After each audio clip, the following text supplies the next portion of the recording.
जळगाव जामोद खरेदी विक्री संस्थेच्या उपाध्यक्षपदाची निवड सभा दिनांक 13 मार्च रोजी संपन्न झाली।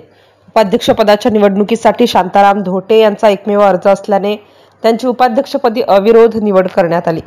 यावेळी निवडणूक निर्णय अधिकारी म्हणून महेश कृपलांनी, सहाय्यक निबंधक सहकारी संस्था जळगाव जामोद यांनी काम पाहिलं व संस्थेचे व्यवस्थापक प्रल्हाद वायझोडे यांनी त्यांना सहकार्य केलं।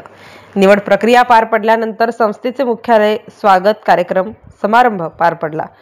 यावेळी कार्यक्रमाचे अध्यक्ष, सहकार नेते, पणन महासंघाचे उपाध्यक्ष तथा कृषी उत्पन्न बाजार समितीचे सभापती प्रसेनजित पाटील हे होते। या प्रसंगी शिवसेना सहसंपर्क प्रमुख दत्ता पाटील, शिवसेना उबाठा नेते गजानन वाघ, तालुका प्रमुख शिवसेना विश्वासराव पाटील, विधानसभा प्रमुख राष्ट्रवादी शरद पवार गट विठ्ठल वाघ, रमेश ताडे, अरुण पारवे, तुकाराम काडपांडे यांच्यासह उपस्थित मान्यवरांनी नवनिर्वाचित उपाध्यक्ष शांताराम धोटे यांचे शाल, श्रीफळ व पुष्पगुच्छ देऊन स्वागत केले। MCN न्यूज मराठी करिता संजय दांडगे, जळगाव।